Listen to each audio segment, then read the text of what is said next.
My dear students, welcome back to my YouTube English channel, English with Malik sir. In the last class, we have discussed about the spoken English and the importance of grammar, side-by-side vocabulary to strengthen spoken English. And in this segment, we are going to discuss about the nature of spoken English in part 2. This is really very important factor because spoken English cannot be possible without proper use of vocabulary and grammar. And therefore, the important aspect of spoken English, it is also known as verbal communication, or what we say, oral communication, as we express our feelings or thoughts orally or verbally. It is therefore also known as verbal or oral communication. Yes, and nowadays skills of spoken English communication are increasing in academic studies, professional courses, academic studies, professional courses for career building. Therefore, students should be careful about the following aspects. As spoken English is focused, I've been given importance, particularly in the sphere of academic and professional. For career building, it means for career building, it means how we can establish ourselves in the broad that is job markets, not only national but also in international level. Yes, therefore it is very necessary on the part of our students to take more and more interest in connection with learning spoken English. Yes. Now, what are the important aspects of spoken English? First, the aim of language is communicate. My dear students, it's very natural. Whatever the language it may be our regional language, Odia, Hindi, Telugu, Tamil, Kannada, Malayalam, Bengali, whatever the regional language of the world it may be. But the most important factor is that the aim of language is to communicate. To communicate, and there are various categories of communication. Yes, what are they? Spoken or verbal communication.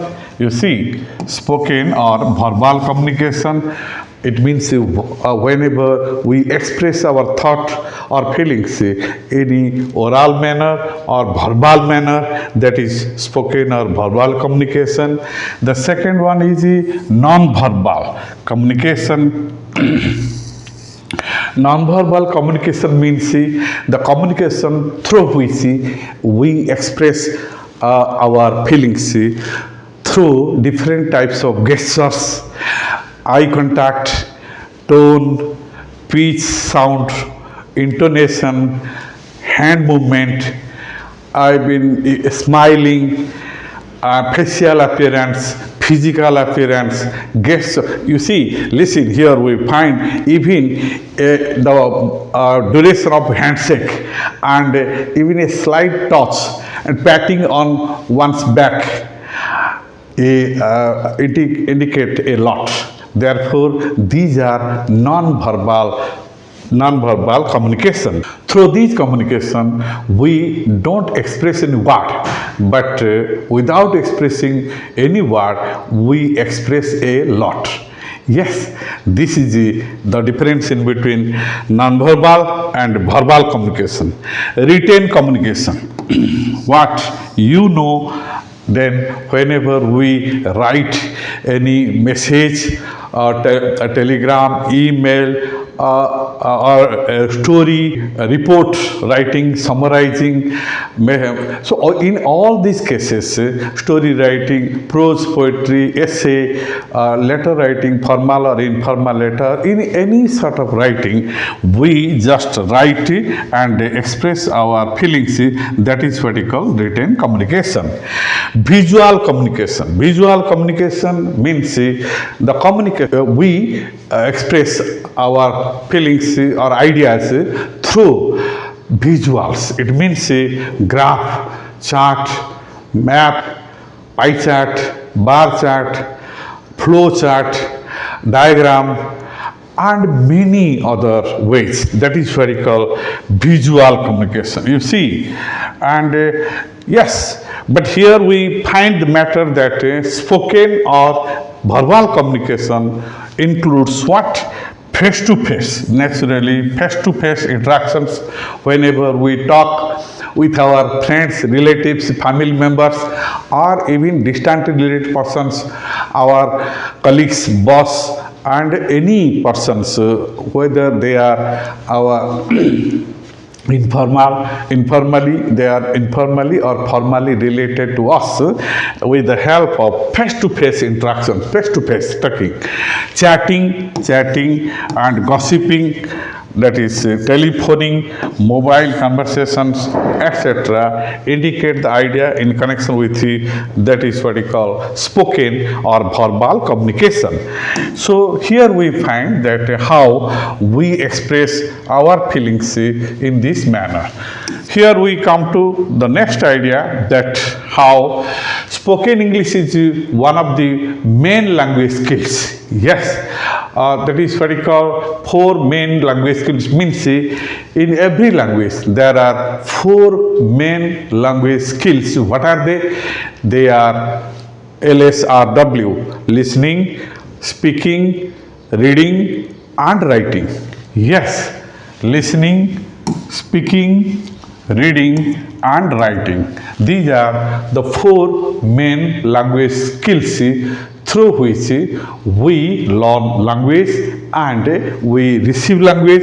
Here we find that listening and side by side reading both are receptive.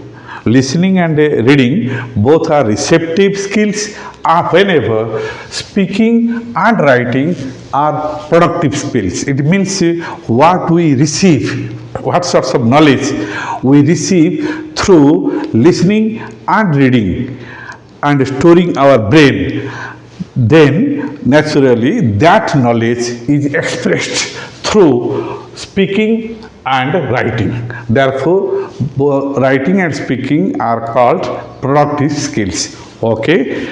Now here we find it is spoken by people in verbal communication to communicate our feelings, ideas, and thoughts to people around us. As communication is a two-way process, it requires both speaking and listening, as well as mutual understanding. Yes, very interesting factor, because whenever we speak something, we speak our ideas or thoughts before others, at that moment others should ready to listen to us. Yes, therefore here we find speaking and listening. Here mutual understanding.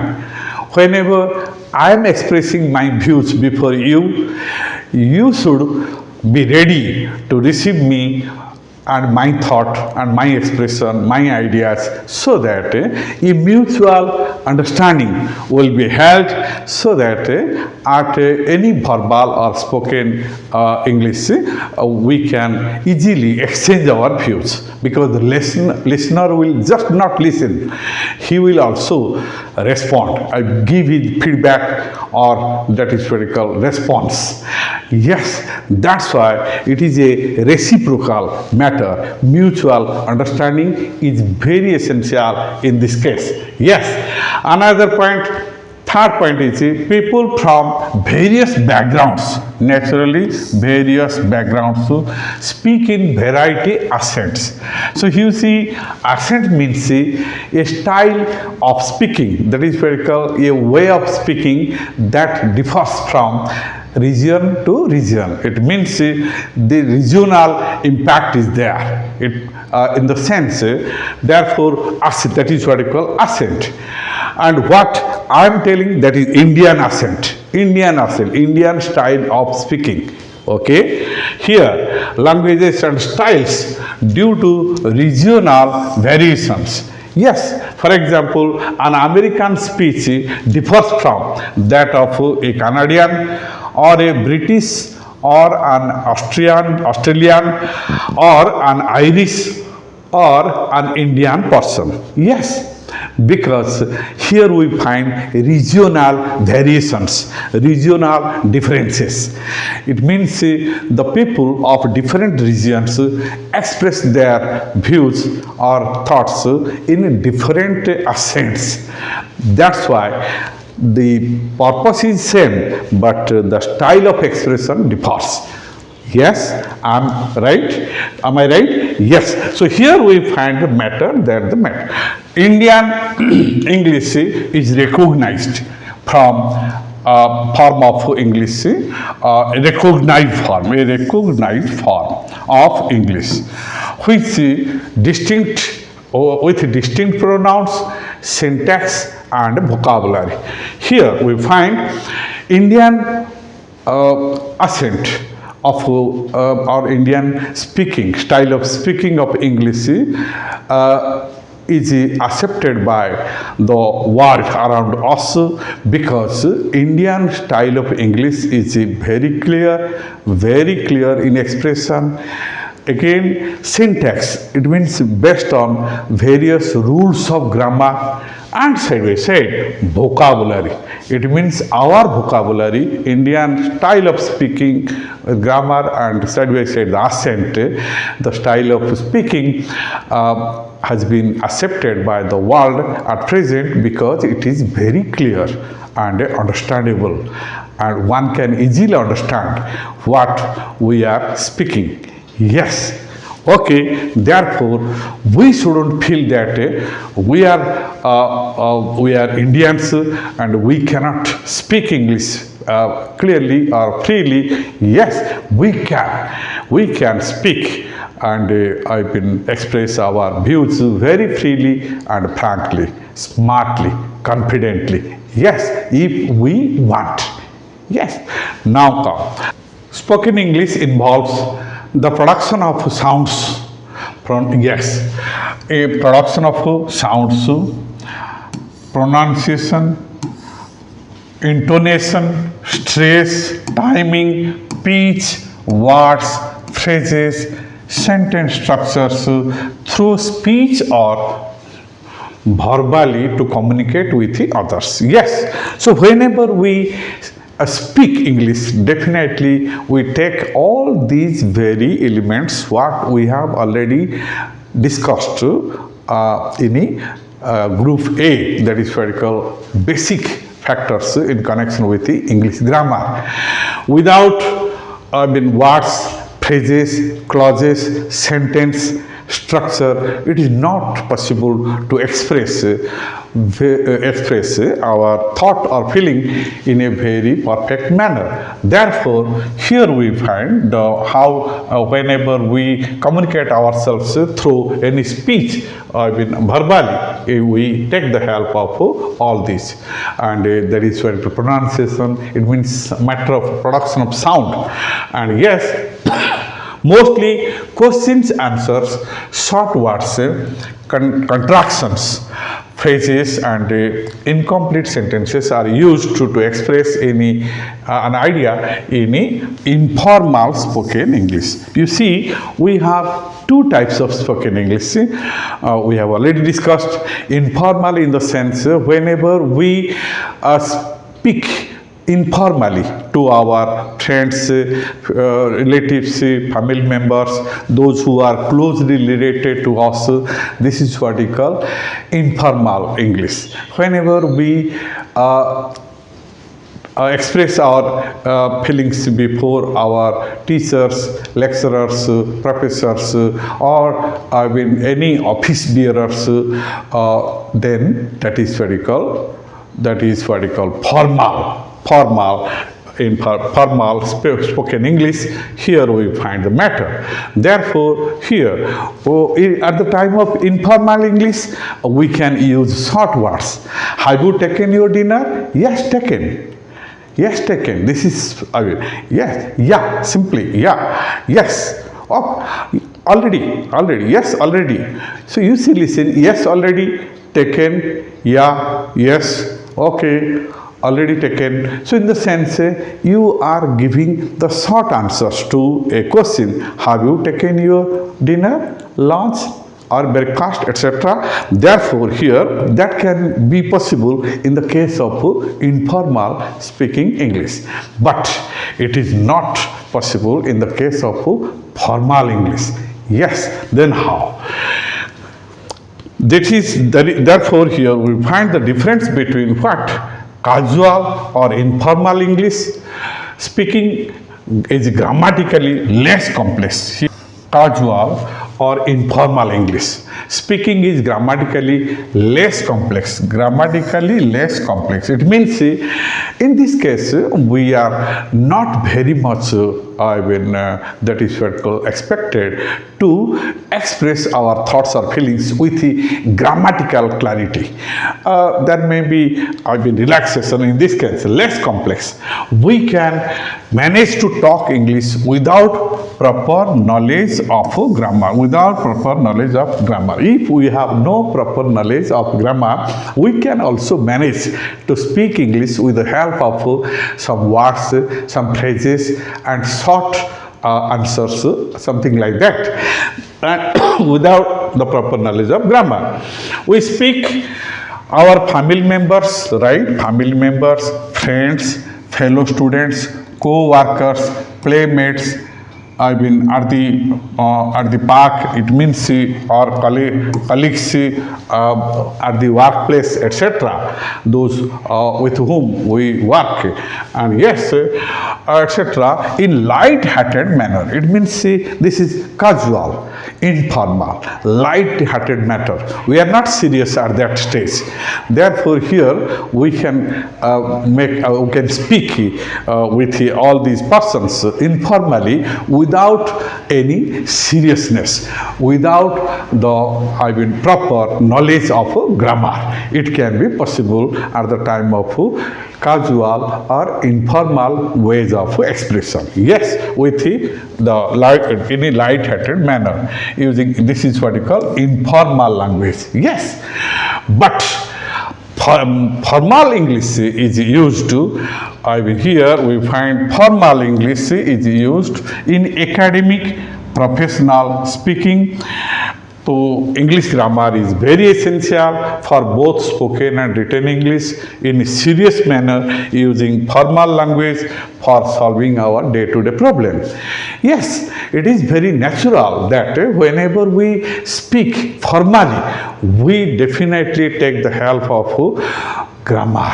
Without formal knowledge, without proper knowledge of grammar, it is not possible to express ourselves comfortably, freely, and confidently before any persons, those who are formally related to us in the field of academic and side-by-side professional spheres, activities. Yes, therefore, knowledge of grammar is maybe not highly essential in the case of informal spoken of English, but in formal case, official or any academic affair, we should be very much careful, because here in these cases we have to talk seriously.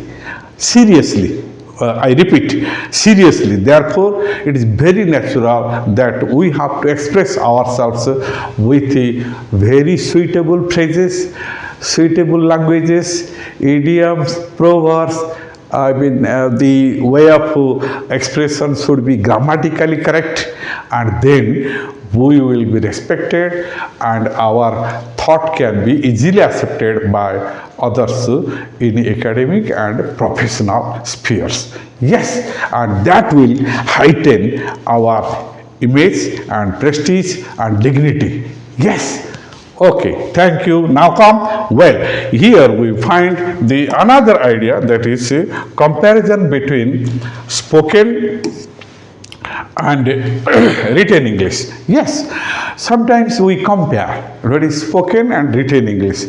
Yes, here we find spoken English is a productive skill like writing, Both are productive in the sense what we receive through listening and reading and accumulate in our brain, which is just like a supercomputer, that can be expressed through our I've been spoken and written English. Yes, and spoken and written English both are productive skills through which we reproduce the thought or the knowledge what we have gained from society.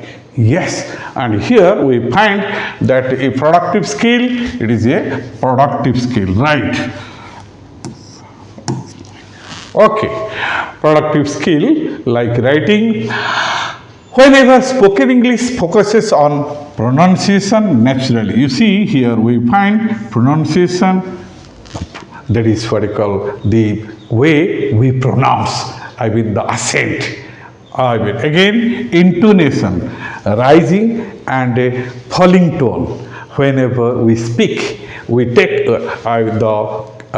take care about this very important requirement, that is intonation, rising and falling tone. Stress mark, America, M is stressed here, M stressed. Yes, about, B is stressed here, not A, about, America. You see, listen, that this is very interesting factor. What we have, we are going to discuss in a connection with all this stress, and that is very called. Whenever we will discuss syllable in detail, how syllable plays very important role in that is very phonetics and in the matter of stress and stressed syllable, and yes, all these will be discussed later. And here we find timing, yes, timing of expression and pitch level of our speech. These are timing, pitch, these are invisible in written English. It means whenever these are visible in spoken English, these are invisible in written English. Yes, so my dear students, these are the differences in between the spoken English and written English. Yes, these are visible in spoken English, but these are invisible. It means these are not usually found in written English. Again, written English texts are fixed naturally. What we read, the story, the prose, poetry, novel, etc., that have been written, and in the books, magazines, newspapers, yes, and here anywhere, that can be anytime read, one can read it anytime, anywhere. But spoken English is used in real life situations, face-to-face communication between speaker and listener. Yes, this is true. It is because this is the difference in between the written and spoken. Spoken communication can easily be done at any moment, face to face. Okay, so face to face, whenever we both the speaker and the listener are ready to exchange our views, at that moment this spoken English can be possible, and it therefore in our lifetime, but real life situation, we usually face all this at every moment in the various turns of our life. Yes, and here face-to-face communication. This is the difference between what we say the spoken and written English. And now come questioning. Questioning skills are very important. Questioning skills. You see, questioning skills. My dear students, this is very interesting in a, that is spoken English, because questioning is a very interesting factor, because whenever we don't ask any question, we can't get any answer. Questioning is the best way to know the world around us. If we don't question and remain silent, definitely the doors will be closed, and hence we should know how to put question, how to make question and put question, so that we can get a number of responses from a number of persons and accumulate knowledge, gather knowledge. Yes, gain knowledge. Okay. Now come here. Questioning skills are very important area of verbal communication. Yes. And side by side, the speaker should know what to speak, when to speak, how to speak. Yes. Even where to speak. Yes. Here we find that what to speak. To easily listen, here we find we should be very much cautious and careful in putting question. Yes, what to speak, what we are going to speak, that should be very much carefully prepared, thought. Yes, and here, when to speak, what is the right time to speak. Yes, and how to speak, what is the way we can express ourselves before others.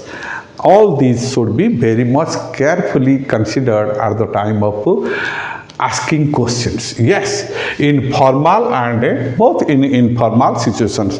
These questioning skills are very necessary, not only in that is what we call informal, but also in formal cases.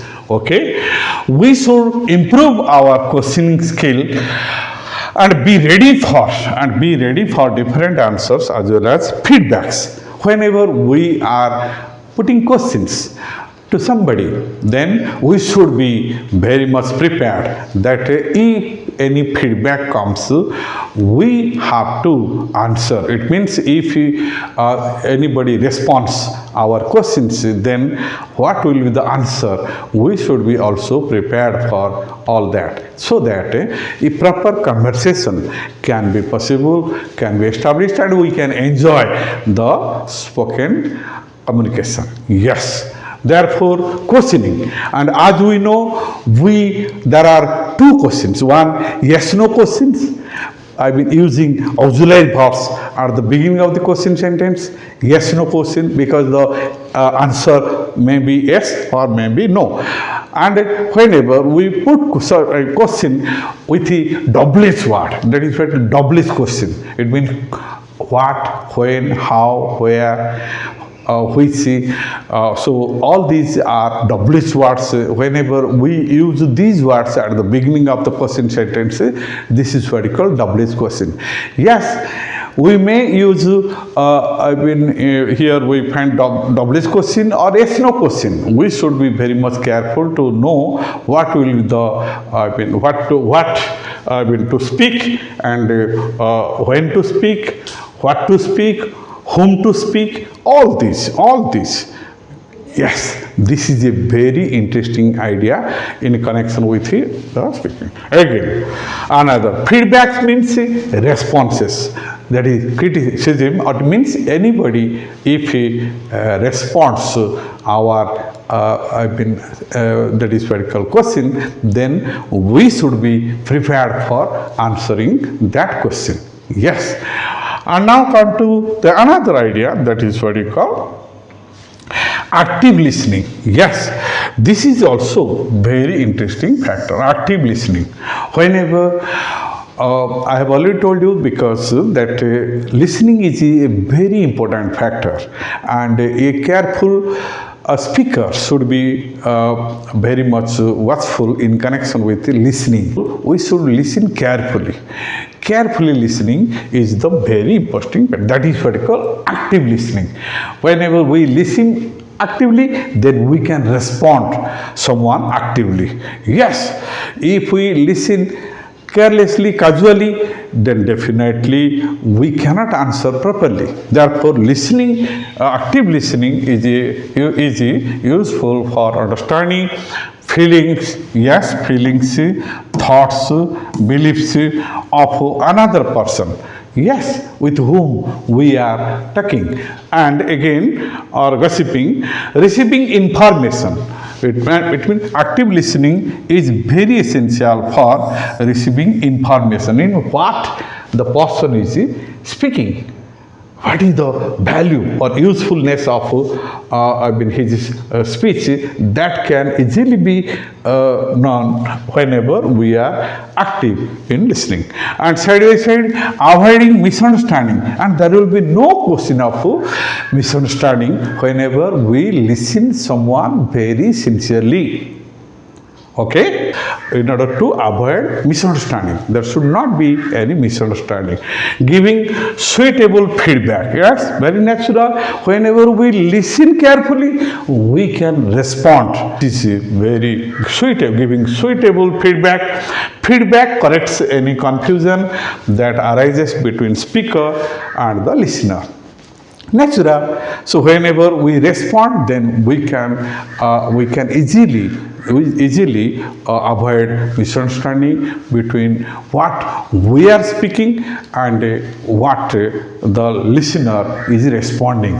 There should not be any misunderstanding. That is very cool. This is the very interesting factor that a good speaker should be a good listener. Okay. Well, now come the next idea. The other idea what we find in this connection that successful decoding is another factor. Successful decoding, yes, a message. Whenever someone says with any figurative, idiomatic, or any sort of that is very called code word is there. That is where decoding. Decoding means that is very called just opening the very idea of what someone is speaking. Yes. Yes, we say. Therefore, here we find that we have to understand. Suppose someone is speaking that this is a little learning is a dangerous thing. We have to find out that what he is saying. So it means whenever we have little learning means almost negative learning, and this is very dangerous because that is not very useful in any field of activity. Therefore, we have to learn very sincerely, and yes, this is what we have to decode it. Yes. And here we find the matter that whenever someone is speaking, oh, he is a black sheep of our team.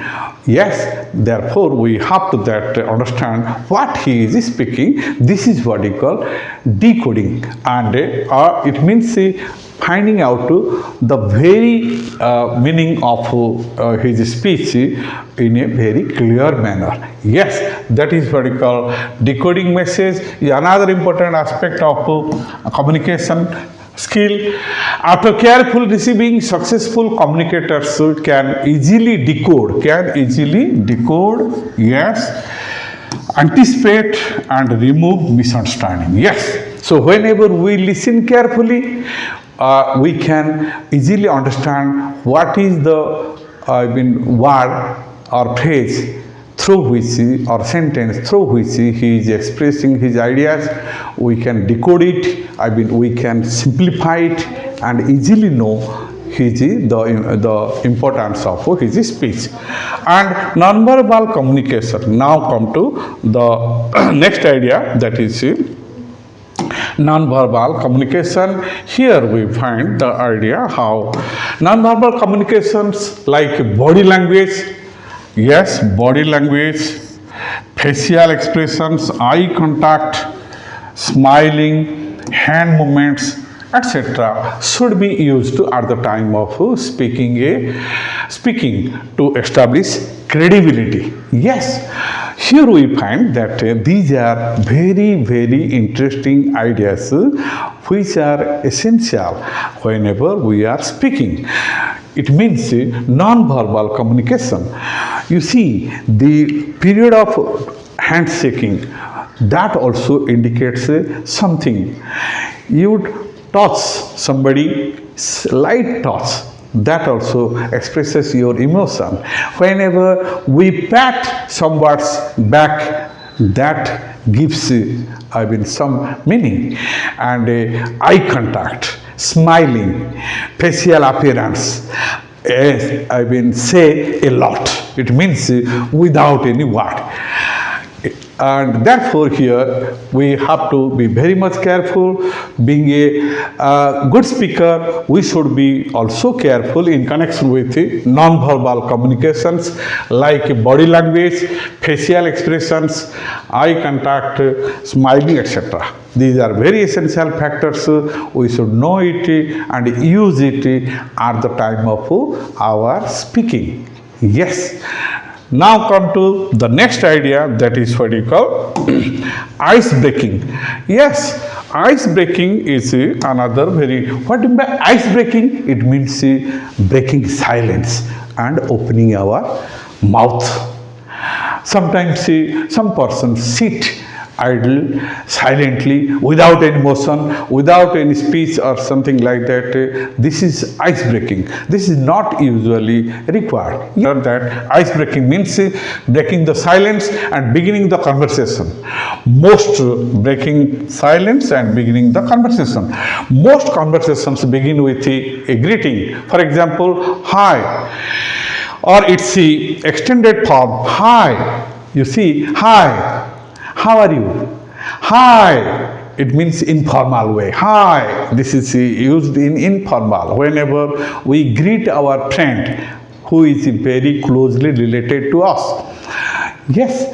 And therefore here, hi or hi, hey, hey, where are you going? What are you doing there? Yes. Yo, how are you? Are you fine? Yes. You see, listen here, yo. So these are informal way of what? That is greeting a person. And this is very natural at the time of breaking silence and speaking something. Yes, this is what you call ice breaking, melting of ice, or that is what you call starting of speaking or breaking. So you see, listen, this is a very interesting idea to know. For polite and graceful conversation, following words may be used. Whenever polite and graceful conversation, whenever we start speaking politely, gracefully, usually we should use some words which are very soothing, very comfortable for listening. And therefore, you see, listen, thanks for a chat, naturally. Whenever at the end I will leave someone, thanks for the chat. It was nice talking with you. I enjoyed our conversation. I look forward to our next discussion. Take care and have a nice day. Take care and have a nice day. These are very, very soothing and very heart-touching phrases or words what we use at the time of departure from our listener. And yes, this is the very interesting factor. We should remember it, and whenever any speaking starts, someone should break the ice. It means someone should start first with a greeting, and that greeting should be very much amiable manner, and at the time of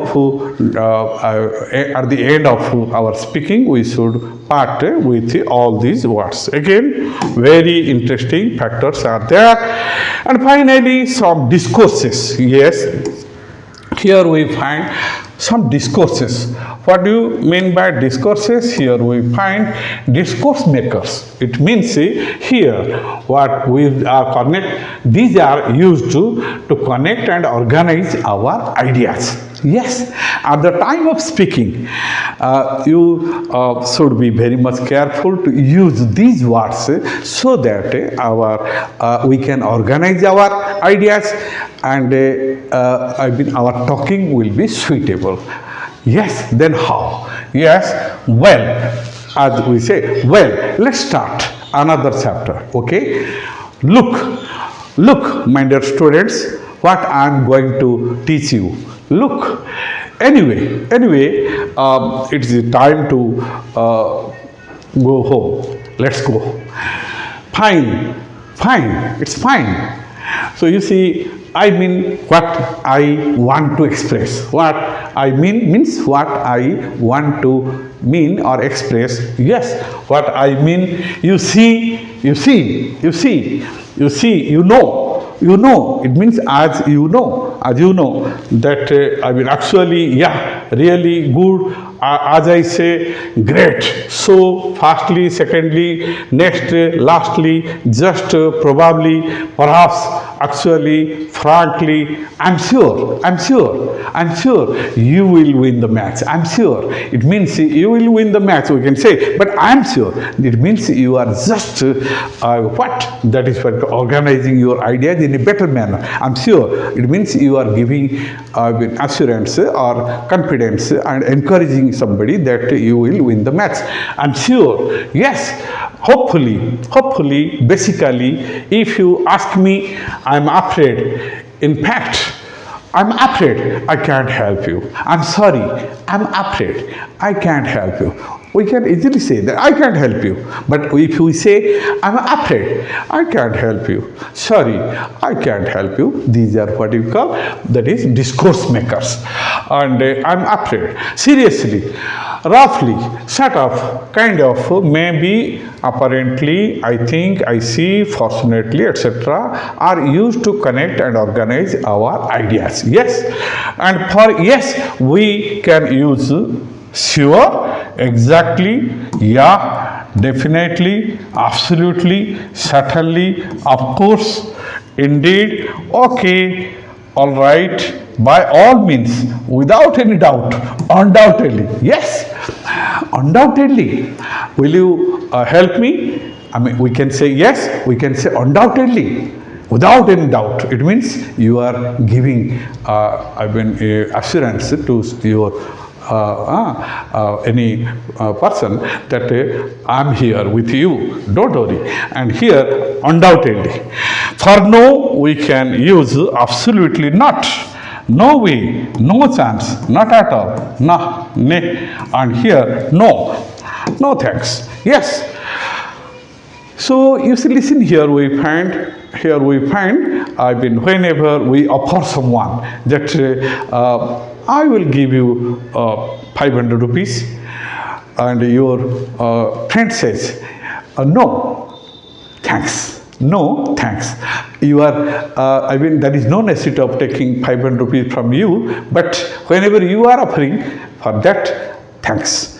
So, yes, please, whenever he wants to receive the rupees. So, you see, listen here, there are a number of very interesting ways whenever we want to involve in the process of speaking, and that then we can easily enjoy all these matters. With this, I conclude today's class, and my dear students, these are very interesting ideas for your career building. If you take interest in all this, then you can enjoy the charm of conversation, the spoken English, and you can also use it in your day-to-day life and enjoy your lifestyle till your last breath. Thanking you and expecting you a happy and healthy day ahead. Bye. See you in the next class. Thank you.